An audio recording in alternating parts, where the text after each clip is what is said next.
So now coming back to our original discussion, how to define motion. So it can be defined with respect to change in position which is happening over time. So what are the mathematical descriptors, like how you can describe a motion in terms of mathematics? So the various descriptors or mathematical variables which can define motion include position, distance, displacement, speed, velocity, and acceleration. We will look at these one by one. So now let us understand the concept of position, distance, and displacement. So over here in this image, let us assume this shaded area, like blue shaded area, is non-paved area. Like there might be grass or like an open field in these areas, and this white region between these positions is a paved road, like there is a pathway or walkway over here. So what we will do is we will look the distance, like these squares have sides of 10 meter and the distance between squares is 10 meter. So first let's define position. So position is nothing but location of an object with respect to a specified reference frame. Similarly, we can define distance is length of the path traveled, like the total path traveled is known as distance, whereas displacement is the shortest distance between the initial and final position. And all these quantities are measured in the SI unit for these quantities is measured, but however you can use kilometers, feet, there are other units which are being used, but the SI unit for these quantities is meters. So let us understand the concept. Let us say a person is standing right here at position A and he has to move to position B. So how you will define position? So our reference, let us put a reference frame over here. So at this position, the location of the person is 0, 0. He hasn't moved. So let me draw our reference system like this. Reference system is like this and it is present over here, this red dot. So what is happening over here? So this is the starting position. So at starting position, the value in or the movement in x and y direction is 0 and 0. And when the person reaches B, what would be the position? But there is another condition. So the person has to move a specific path. For example, let me change the color over here. So he has to move like this, following the green path to reach position B. So what is happening over here? He is traveling 20 meters this way, 20 meters this, 10 meters over here, 10 here, 20 here, 20 here, 10 again, 10 again, 20 and 20. So the total distance from position A to B which is being covered by this person would be 20, 40, 50, 60, 80, 100, 10, 20, 40, 100 and so distance would be 160 meters. Whereas the displacement would be, let me change the color again. So in this position, let us look at the displacement also. So displacement is the shortest distance from A to B. So here also what we can do is we can apply the Pythagoras theorem to calculate the distance between A and B. What we will do is we will, let us say this point, this edge is C. We will calculate the distance between A and C and B and C and then find the value of AB. So from here A and distance between A and C is 80 meters. and similarly over here also 80 meters. So then what would be the distance between A and B is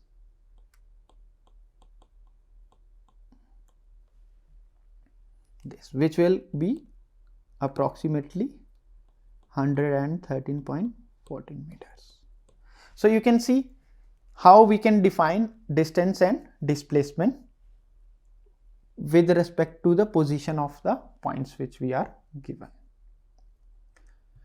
For example, we can solve another example where an athlete, which is a bit more complicated than the previous one.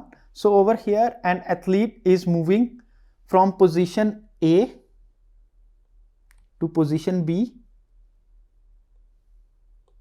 then coming back from position B to C, and then again from C to D. So the position, like, let us place our reference system over here, X and Y. Since we are just looking at the horizontal motion in X, so this is known as one dimensional, where only one dimension is involved. So in this, the distance between A and B is, so let me put A and B over here, and then this is distance and this is displacement. So between A and B, the distance is, this is the starting point and this is the end point, is 40 meters. Between A and C is,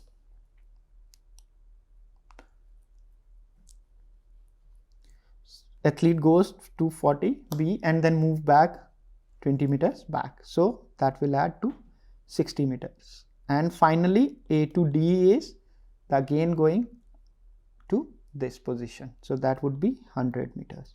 Similarly, if we look the displacement between the motion from A to B, that would again 40 meters, but between A and C, starting from here 0 to 20, and finally between A and D, the displacement is 60 meters. Now, since we started our example with a drop vertical jump, so over here also we can see the position of, so the knee joint over here, here and here, which is different in all three time points or the critical points which we want to observe. Similarly, the location of elbow joint is different in all three positions. So this type of analysis or the knowledge of position, distance and displacement will help us to understand the mechanics of the movement. So now let's look at individual phases of this movement to understand more about how distance and displacements are being discussed. For example, in frontal view, we look at this. So in order to get the location of these points, I considered an axis or reference frame over here, which is in horizontal it is X and in vertical it is Y. So in this notation, when we want to record the 2D coordinates, what we do is we separate X, first value is X and second value is Y, which is being separated by comma in the brackets. So over here, if I consider this reference frame, so the location of the ankle joint, knee joint, and let me change it to red again.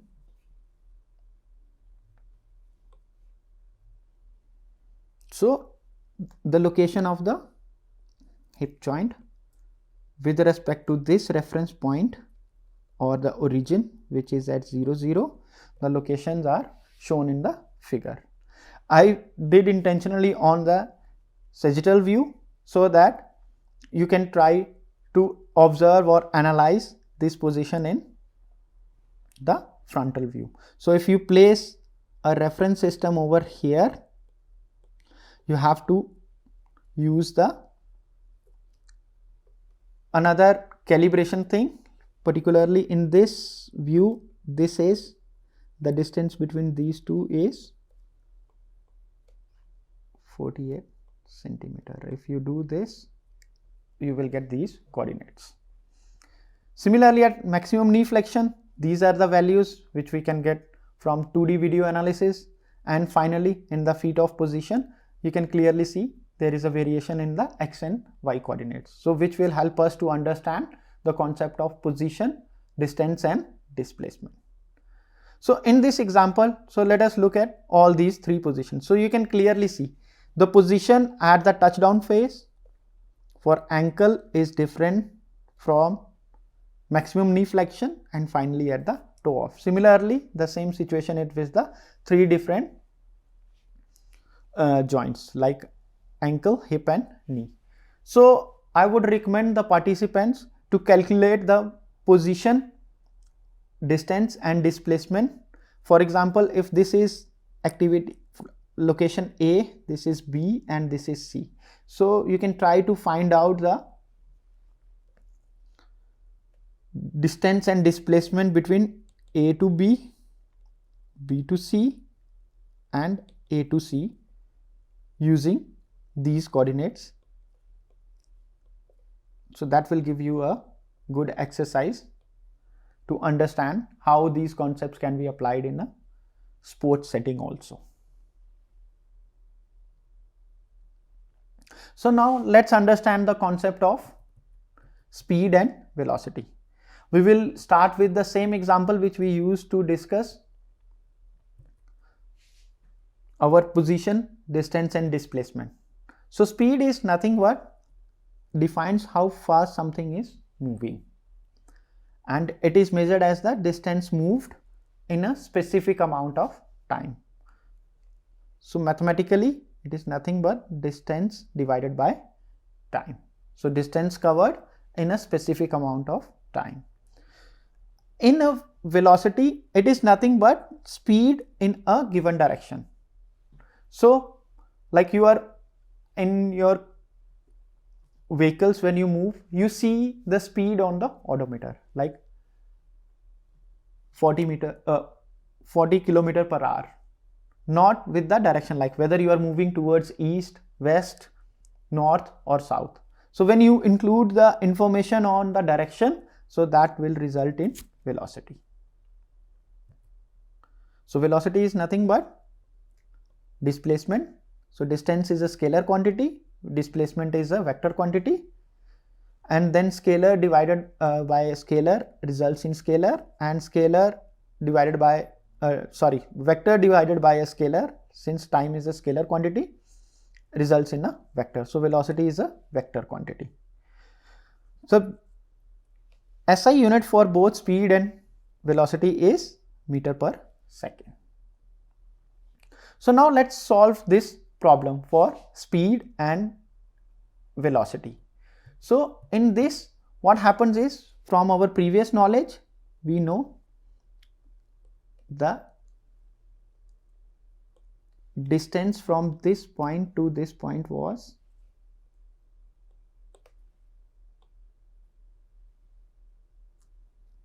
it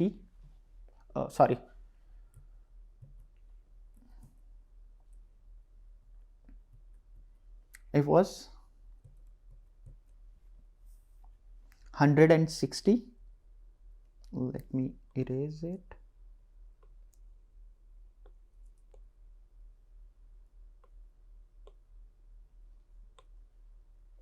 So the distance between these two points A and B following the specific path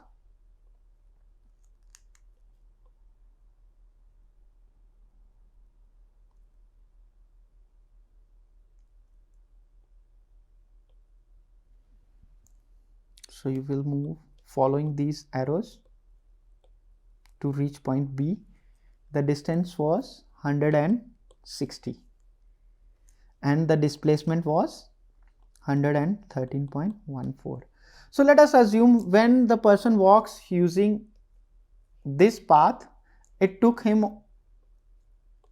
80 seconds to reach from point A to B. Then our speed becomes 160 by this 2 meter per second.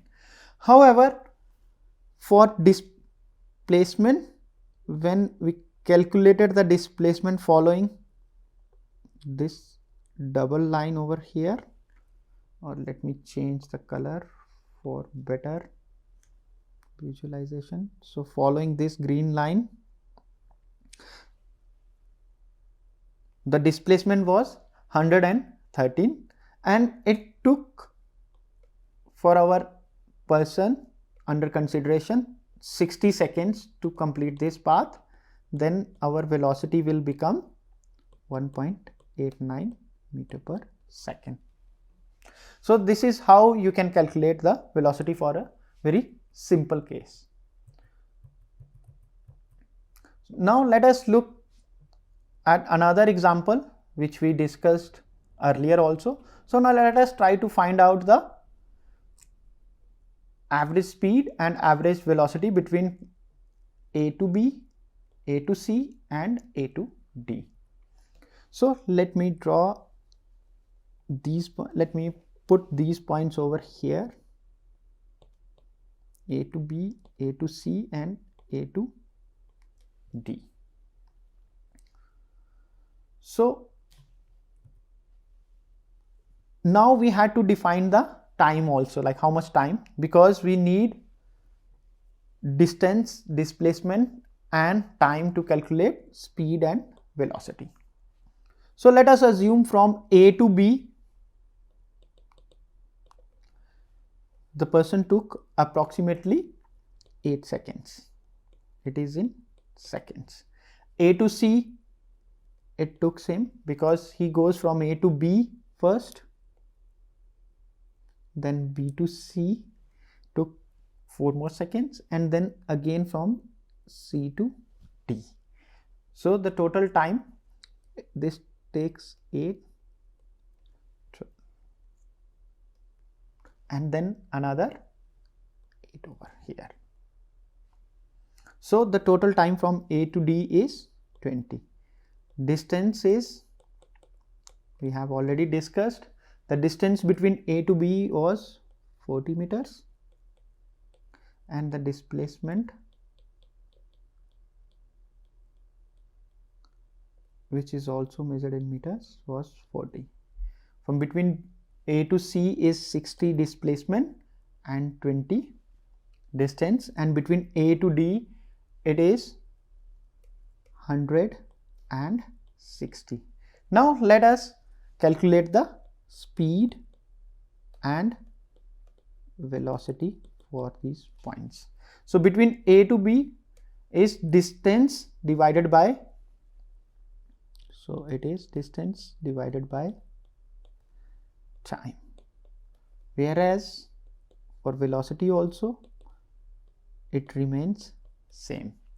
Between A to C it is, whereas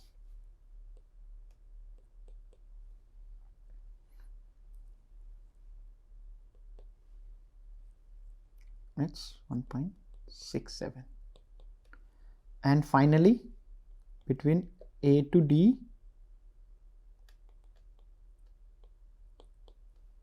and over here.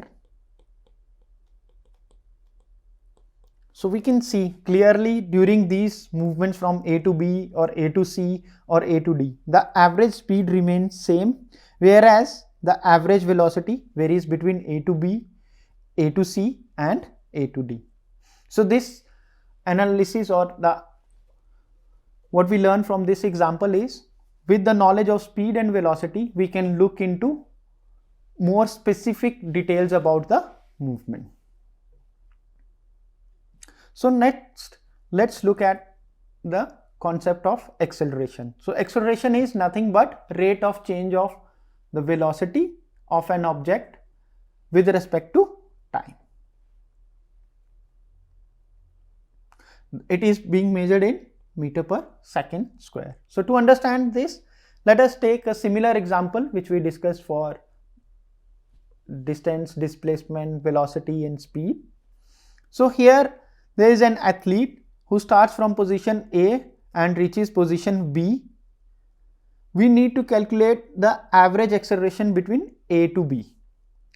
we have given the athletes or the person under consideration starts with the 0 velocity from A and reaches with the velocity of 10 meter per second at point B, and it took him 5 seconds to reach from point A to B. So what would be the acceleration? Let us denote acceleration by a small a. That would be final velocity, difference between final velocity and initial velocity, divided by final time and the initial time. So acceleration becomes, final velocity was 10 and initial was 0, time was 5 and initial was 0 time. So it is 2 meter per second square. Since now we have covered about the discussed and covered some examples on displacement, velocity and acceleration. So let us see how they are related with each other. So once we have a displacement and we divide it by the time taken to cover that displacement or to reach to that displacement, that results in velocity. As we know, velocity was given by displacement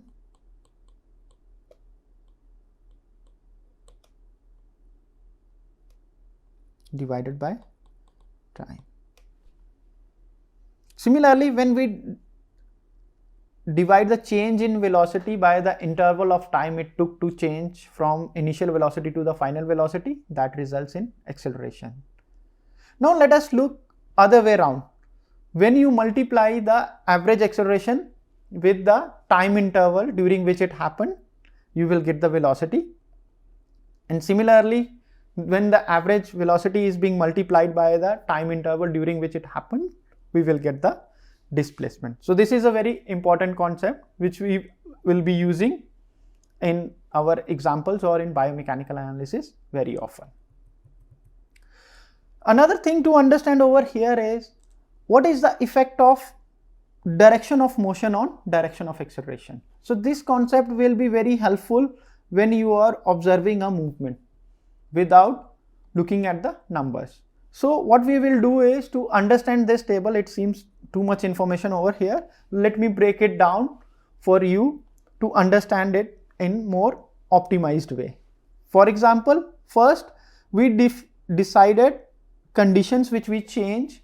Specifically, there are 3 possible scenarios in terms of conditions. For example, whether an object or a person is speeding up, whether their speed or motion is not changing, or whether they are slowing down. What we'll do is, we have these 3 conditions and then repeat these 3 again.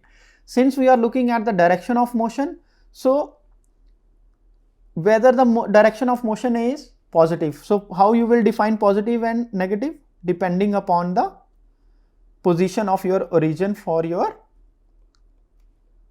reference system. So if you are moving in opposite direction, that will become your negative x, and over here that will become your negative y. So that is what it means by positive and negative. So speeding up will have 2 conditions: when the direction of motion is positive and when the direction of motion is negative. So for better understanding, I club positive into 1 and negative into 1, so you do not have to change back and forth between these 2 columns. So let us consider when the direction of motion is positive, and we will look at these 3 variations when the person is speeding up. So when the person is speeding up, that means the velocity or the change in motion, which we call velocity, is positive. In that case, our direction of acceleration will be positive. In the second scenario, when the direction of motion is positive but there is no change in the motion, then our acceleration will also become 0, because change in velocity, we know change in velocity divided by change in time give us acceleration. So in the first condition, if that number is positive, time is always positive, we will get positive. If in second condition we do not have any change, so in the second condition we do not have any change, divided by positive value, that will become 0 again. In third condition, when the object or person is slowing down, then change in velocity would be negative. What will have when we divide negative divided by positive, we will get a negative value. So that is why the direction of acceleration is negative. Now let's look from other way around. When, let me change the color.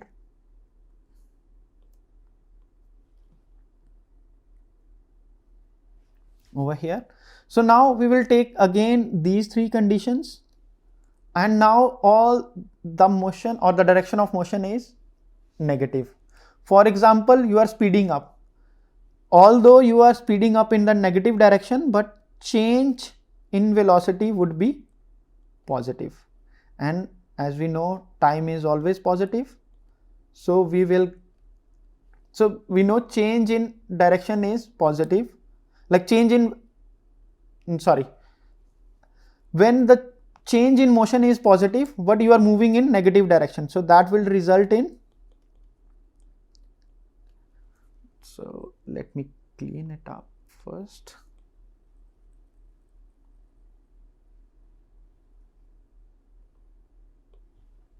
So when you are moving in the negative direction, so what's going to happen is final position minus initial position. If this is 0, let's say this is -1, this is -2. So you are speeding up, means your value is increasing for velocity. So final position would be -2 and you are subtracting it from -1. So the final answer is -1. So what the condition for acceleration will become, so change in motion is positive, but you are going in the negative direction, so that will give you the negative acceleration. It is sometimes also known as deceleration also. So negative divided by positive will give us negative. Similarly, when there is no change, then the direction of, there is no acceleration, so there is no direction of motion. And finally, when the object or the person is slowing down in the negative direction itself, so what will happen is, so initial value is higher than, so initial is higher than the final value. What will happen? Change would be positive divided by positive, so you will get a positive acceleration. So I hope this will be helpful and can be utilized in your observational analysis. Another concept which is very important in kinematic studies is equations of motion. So I do not want you to think like we are going more into mathematics, but it is just, I'm trying to connect whatever we have studied so far so that you will have a better understanding why we spend so much time in understanding the concept of position, distance, displacement, speed, velocity and acceleration. So in this case, the equations of motion have certain assumptions. So first one is acceleration is constant. So the change in motion is constant. So you do not have, varying values of acceleration, whether going in positive direction, that is known as acceleration, going in negative direction or slowing down is deceleration. So over here, acceleration is constant means no change in acceleration. So let us assume the displacement is being denoted by small s.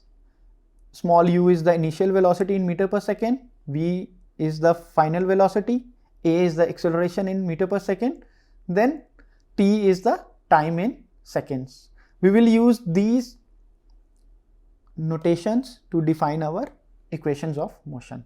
So the first equation of motion is between the relationship between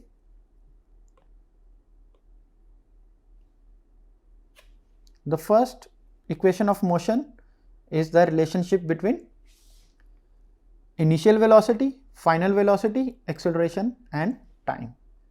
The second is similarly, the second is again a relationship between displacement initial and final velocity and time.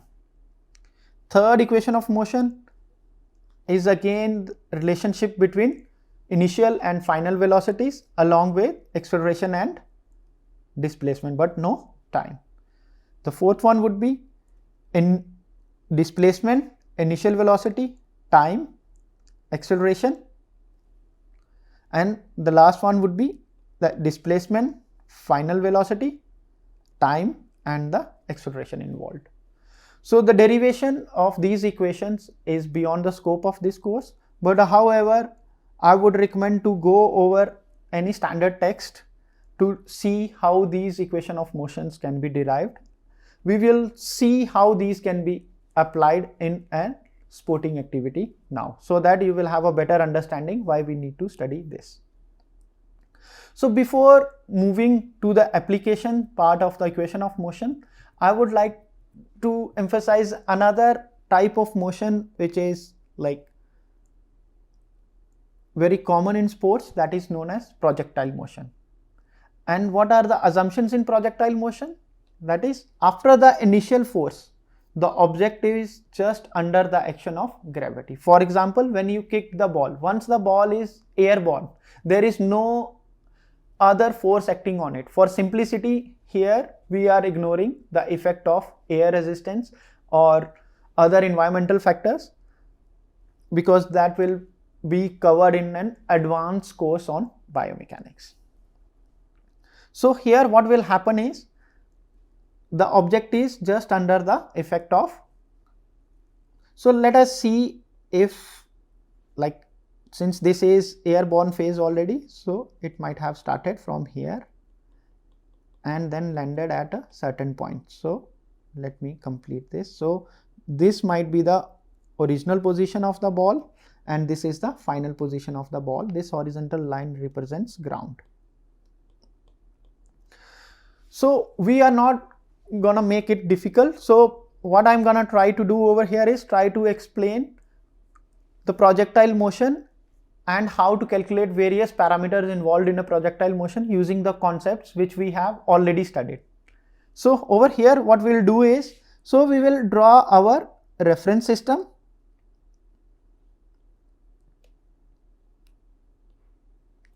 Over here, so this direction is positive x and this direction is positive y, and the opposite direction is, over here is negative y and over here would be your negative x. So since this motion is happening in this direction, so what we will do is we will divide this complex motion into simpler horizontal and vertical motions. So what will happen when ball is moving? So ball has again x and y components over here, at this position also, at this position also. So what we are gonna do is we are gonna look at all these positions separately. So what is the meaning of these arrows? So if there is a force, since force is a vector quantity or velocity is a vector quantity, so since it is moving up, so up means it is going in positive direction and moving forward in the horizontal x direction, so that depicts the direction of the motion. And if this is the maximum point and after the maximum point the ball started coming down, so that is why I put an arrow which is downwards. And we will simply use equation of motion which we discussed recently, those simpler equation of motion which just involve quantities like displacement, initial velocity, final velocity,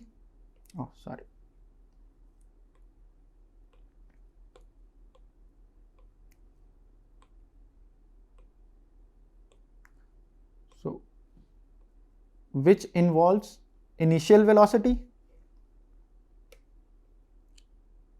displacement denoted by small s, initial velocity by small u, final velocity by small v, I'll just curl it over here, acceleration by a and time by t. Since in this case we assume there is no other force than a gravity, then there is only vertical acceleration which is acceleration due to gravity, and there is no horizontal acceleration. To make things easier, what we will do is, for horizontal motion we will use a subscript as x, and for vertical motion we will use subscript as y. Similarly, ux, uy, vx, vy, ax and ay, and time is scalar quantity, so it is independent of the direction.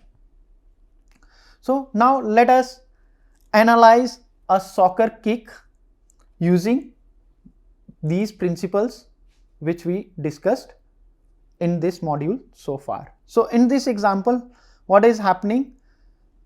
An athlete is kicking a ball, like if this is the starting point and then ball moved from here, so it is moving. So this is the velocity vector. The initial velocity is small u. So velocity is 20 meter per second, and it is making an angle, launch angle is, or your angle with which the ball started moving from the ground is 45 degrees. And the acceleration due to gravity is 9.81 meter per second square. So in this example, which is a very common example you might have seen in a soccer game, like a player comes, hits the ball, and then it lands covering certain distance, reaching at a certain height, and takes certain amount of time. So this is the goal of this example. So we will be interested in finding maximum height of the ball, total time of flight, and horizontal distance the ball travels, which is also known as range. So let's break this problem into each smaller sub problems. For example, for maximum height of the ball. So from our knowledge from equation of motion, we know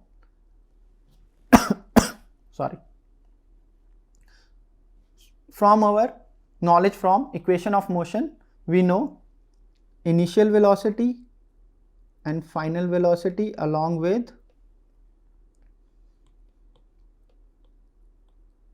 acceleration and displacement are related by this equation.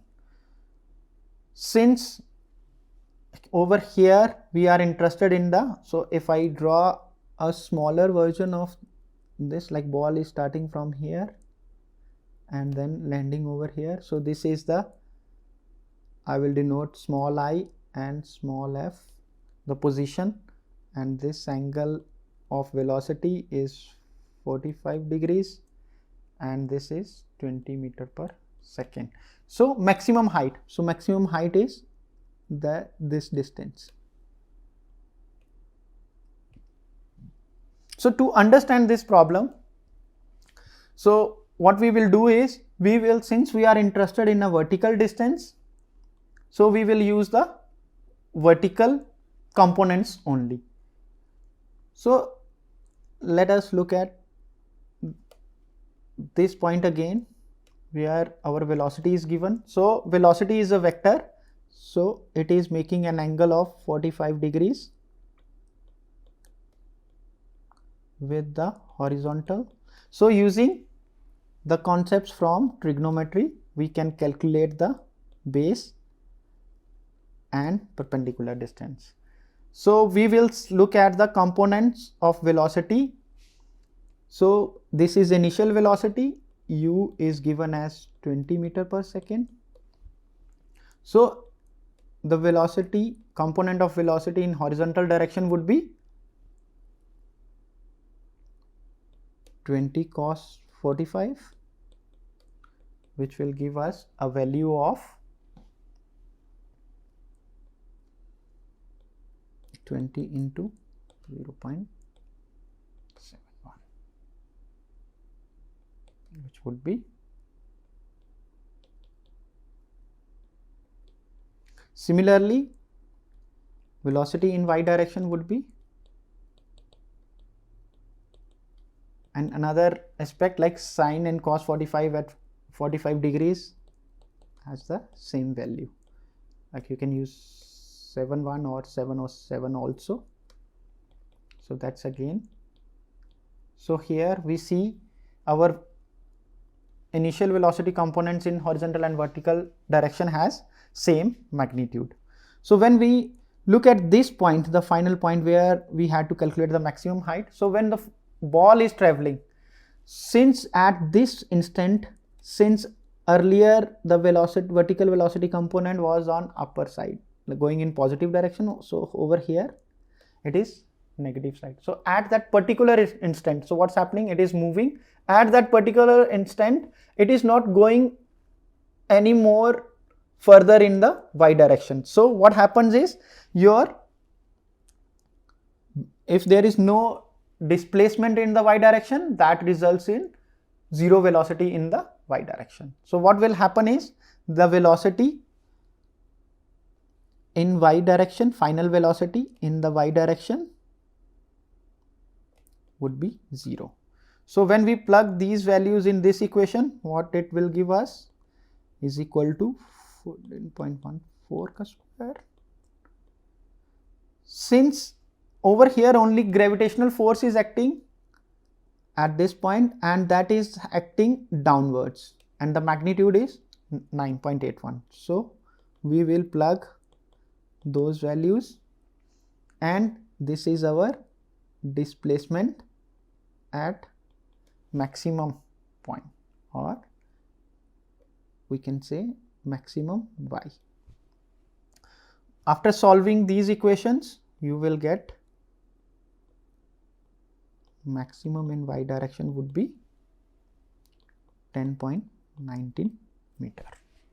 So you see, we did not use, and we do not need to cram any formulas or look into complicated mathematics. It's just the uses of trigonometric principle, basic trigonometry, where we can use those identities in the resolution of vectors or looking at the components of vectors, and then using those components as a very simple one-dimensional problems, like along the horizontal or x-axis, or in vertical or y-axis. Now let's look at the second point over here, where we are interested in the total time of the flight of the ball. So let me draw this again for a better understanding. So the ball starts from here and then lands over here. So we are interested how much time the ball will take to reach from this point to this point. Sorry, over here, this point to this point. So what information do we have? We have velocity information at the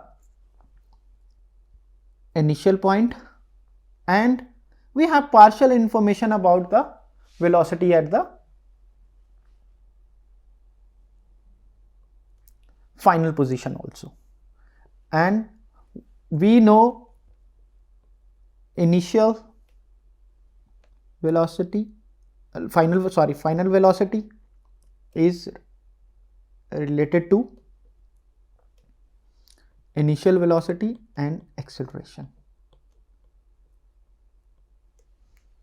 So if we look at the motion in vertical direction, what will happen is, so initially we have ux going in positive and uy going vertically upwards, but at this position what's going on, you have a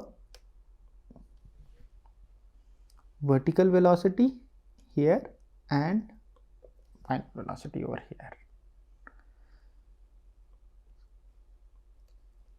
Another thing to notice over here is uy is equal to vy. It's just negative in directions. Why? Because once the ball is in the air, so it was under the influence of gravity only to reach this position, but what happened, from there it starts again and then reaches to its initial velocity, considering there are no effect of air resistance or any environmental factors. So what we have over here is, so in terms of y direction or vertical motion, what we can see is velocity in y should be equal to initial velocity in y plus acceleration in y direction and time taken. Since we know final velocity is equal to negative of initial velocity, so we will put this, and then this is negative g because the acceleration due to gravity is acting vertically downwards, which is in negative direction, and then multiplied by time. So what this will give us is, if we move this equation to this side, that will become twice u of y is equal to negative g of t, or rearranging this equation will give us this, and when we plug in the values we already calculated, we will get time as 2.88 seconds. So now we see how these equation of motion can simplify the analysis by breaking down the motion into horizontal and vertical direction. How this is possible? Over here we have utilized all the mathematical skills which we discussed during this lecture. For example, we used right angle triangle to find the components of a vector. We also used sine and cosine theta, or the trigonometric identities, to find the values of horizontal and vertical components. And also we are using these equations of motion to solve a complex problem into a simpler thing. Now look at the third point, where we want to calculate the horizontal distance which the ball has traveled. So in this, again we are interested to calculate the distance s between initial and final position. So what we will use is, we will use this equation to find the displacement in the x direction. So let's plug in the values. Since in horizontal direction there is no acceleration, so we can simply put ax as 0. So we want to find out sx, so that is the horizontal distance. So since when we plug, this will become 0, so we just have ux into t. In the previous slide we calculated the time as, so that will result in a distance of 72 meters. So here we have solved a complex problem which seems complex, like kicking a soccer ball during a match and then try to calculate the time it was in the air, the total horizontal distance it covered, and the maximum height it reached, using very basic knowledge of mathematics, or I would say just the high school level knowledge of mathematics, using very simple equations. How we were able to achieve this? By breaking down the problem into a very simple and smaller problems. So with this, I would like to thank you for your attention and recommend to go over these slides again to understand it in a better way. Thank you.